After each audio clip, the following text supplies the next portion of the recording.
और आइए बात करते हैं मार्केट मंत्रा की। भारत की आईआईपी इस महीने बढ़ी है। जर्मनी का ऑटोमोबाइल प्रोडक्शन बढ़ा है। पाकिस्तान की बात करें, विदेशी मुद्रा संकट गहरा गया है। थाईलैंड में टूरिस्ट फ्लो बढ़ गया है। श्रीलंका का कॉफी और टी एक्सपोर्ट भी बढ़ा है। तो कुल मिलाकर अगर हम भारत की बात करें तो ये भारत के लिए गुड न्यूज है। अगर जर्मनी की हम बात करें, ऑटोमोबाइल प्रोडक्शन यहां पर बढ़ गया है, लेकिन पाकिस्तान की इकोनॉमी का ऑलरेडी बुरा हाल है। और अभी आप देखिए पाकिस्तान का हाल कुछ इस तरह का है कि यहां पर विदेशी मुद्रा संकट और ज्यादा गहरा चुका है। थाईलैंड की बात करें, टूरिस्ट फ्लो यहां पर बढ़ गया है। श्रीलंका का अगर हम जिक्र करें तो कॉफी और टी एक्सपोर्ट यहां पर बढ़ा है। तो श्रीलंका के लिए भी हम कह सकते हैं कि गुड न्यूज है, लेकिन पाकिस्तान के लिए बैड न्यूज फिर से जरूर यहां पर दिख रही है। आकाश जिंदल जी इस वक्त हमारे साथ है, मार्केट एक्सपर्ट। आकाश जी, आपका स्वागत करती हूँ। सर, आपकी प्रेडिक्शंस क्या कहती है? अभी तो अगर इंटरनेशनल स्तर पर हम देखते हैं तो भारत के लिए गुड न्यूज जरूर इकोनॉमी के लिहाज से नजर आ रही है। जी हाँ, बिल्कुल।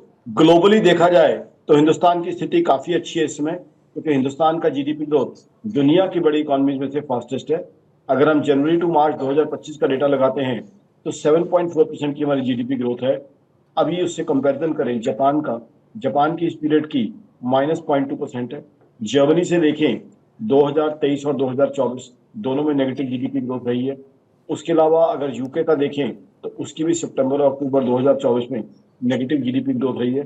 तो हिंदुस्तान की चाहे जीएसटी कलेक्शन देखें, चाहे जीडीपी ग्रोथ देखें, हिंदुस्तान प्रधानमंत्री नरेंद्र मोदी साहब के नेतृत्व में लगातार नए रिकॉर्ड बना रहा है। अप्रैल 2025 की बात करें तो हमारा 2.36 लाख करोड़ का जीएसटी कलेक्शन था, जो कि रिकॉर्ड था। मई में अगेन 2.01 लाख करोड़ का हमने रिकॉर्ड बनाया। जुलाई में अगेन हमने बहुत सा जीएसटी कलेक्शन दिया। तो कहीं ना कहीं जीएसटी कलेक्शन का इतना अच्छा होना दिखाता है कि हमारे यहाँ कंजम्पशन का बूम आया हुआ है। और कंजम्पशन का बूम अगस्त में बहुत बढ़ेगा, क्योंकि एक तो पहले रक्षाबंधन का त्योहार था। रक्षाबंधन के समय काफी गिफ्टिंग होती है, मिठाइयों की, चॉकलेट्स की, गुडीज की। अब भगवान श्री कृष्ण की जन्माष्टमी का उत्सव है, उसमें भी आजकल जो है बड़े लेवल पे सेलिब्रेट किया जाता है, तो वो भी कंजम्पशन को बूम देता है।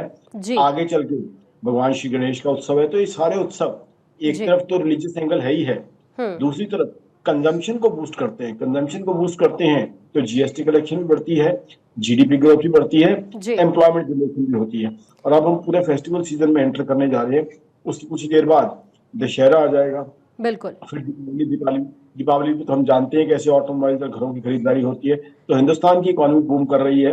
अमेरिका यानी अगले 3 से 4 महीने इसी तरह से बढ़िया रहने वाले हैं हिंदुस्तान की इकोनॉमी के लिए। अभी के लिए सर आपका बहुत शुक्रिया हमारे से जुड़ने के लिए।